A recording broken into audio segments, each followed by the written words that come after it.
Then the next match was Hook versus Bryan Keith versus Shapoopy with Chris Jericho on color. And apparently the winner of this match was supposed to get a FTW title match with Jericho on the pay-per-view.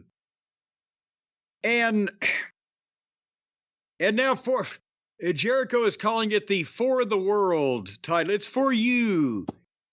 So basically, the match does not need to be dignified with description. But finally, Shapoopy got a figure four, kind of, on Bryan Keith. But then Hook comes from behind and gets a choke on Bryan Keith. And Bryan Keith taps out to both things with both hands at the same time. And the talented man. Yeah, and I'd like to see him rub his head and tap out on his belly, though. Now, that would be, what kind of athlete are you, motherfucker? Rub your head and tap out on your belly. And then the corpse referee was in there, so of course he raised both guys' hands, and the fans kind of lightly groaned and then started chanting, "Let them fight," because they're like, "What the fuck?" And then you're getting more AEW fans groaning at these shows than ever before. It's audible. You can hear it. And you know what? I can see where that somebody could have made and remember I've said before, I've told a story where every idea I've ever heard anybody pitch, there was some element of it that they could at least convey if it was done right. It would be good somehow, right? There's something to it, right? Any serious fucking idea. I can see where they sold the idea this could be good, but not with Hook and Bryan Keith and Shapoopy.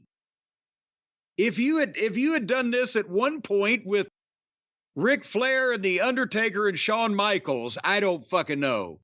But it might very well have got over. It's not just but in this underneath fucking match to further fucking Jericho's issue that nobody wants to see or be a part of. It was just, come on. And the Jericho act is so close to the Young Bucks act right now in terms of the way he's behaving and treating the fans and the disingenuousness. So it seems even more lame. And we just saw him weeks ago not behaving like this. So he's coming out there. The sad thing is, this is Chris's pathetic way of trying to lean into all the legitimate criticism about him for years now at this point.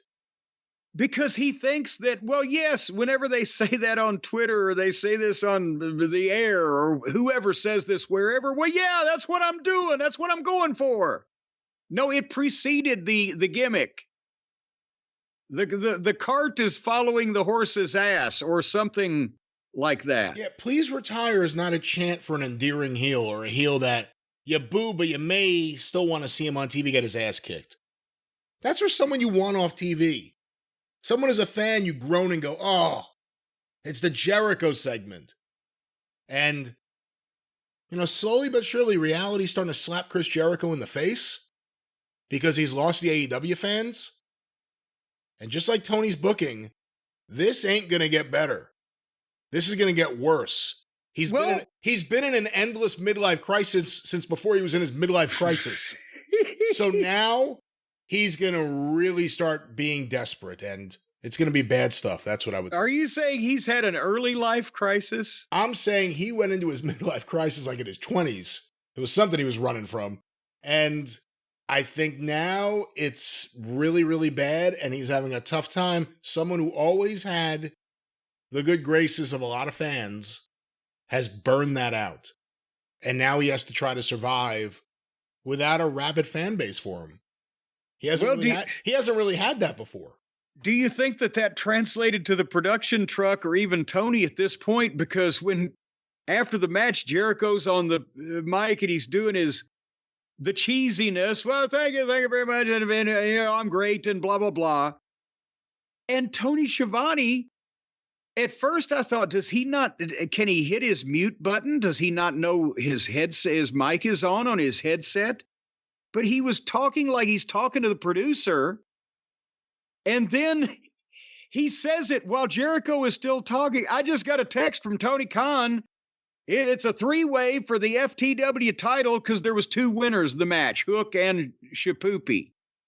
And when Jericho's still talking, and they started playing the music. It was like they did everything but the old fucking hook around the neck. Get him off the stage. The announcer starts talking over him. They play the fucking music. He's still on the fucking PA mic. Anyway. I love AEW production issues.